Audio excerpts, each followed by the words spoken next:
other parts of the church, because he had his own kind of curia that ran Castle Gandolfo, Mother Pasqualina, and some Jesuit fathers and a few others, and his own Dr. Galeazzi Lisi.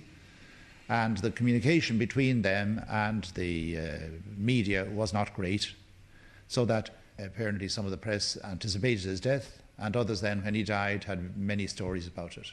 Getting back to Pope John the 23rd, you said that people were a bit disappointed to start with.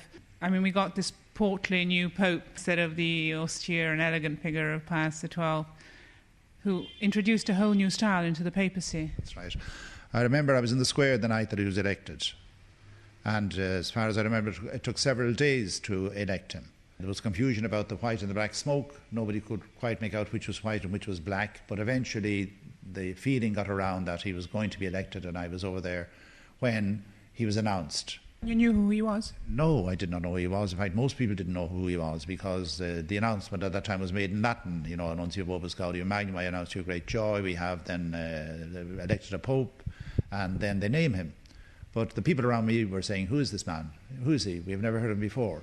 And when eventually he arrived on the loggia, and they saw this tiny figure barely able to look over the parapet, you know, they were saying, Why? We have smoke in St. Peter's Square now, so we will come back, and it looks to be white. We have a Look at that smoke streaming out. This is good. This is incredible news here, coming up here on 6:08 p.m. here in Rome at the Vatican, and we have white smoke streaming out. Yes. And you can hear the crowds. And we hear the crowds applauding there. As you can see, now we got the camera work on there. Just crowds of people crying. It's amazing. Here we are. And celebrating this special moment. Yeah, it's so white, so... There was a brief moment where we were a little unsure, but it is confirmed it is white smoke. We have white smoke here. A smoke warning. A smoke warning. We're no longer watching. Oh my goodness, I was walking out the door. We're back with Dr. Elizabeth. I'm still out of breath from racing up here. Yeah. I can't believe it. I'm actually flabbergasted. Surprised honestly. As well, because given the complexity of the reality we were talking about, exactly. and the many issues and the diversity.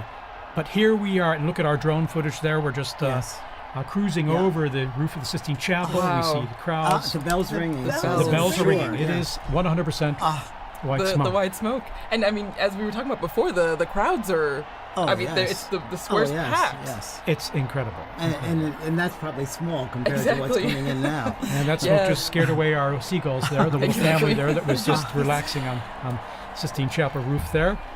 But actually, as you mentioned at the beginning, TJ, it seemed like they did know. They came back just for the white smoke. Indeed. In fact, maybe they were giving us a kind of a secret, a bit of information that they knew that we didn't know. But here we are. And then a spectacular, sunny, brilliant evening here.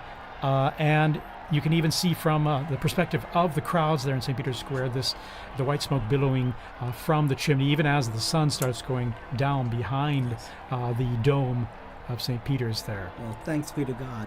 Honestly.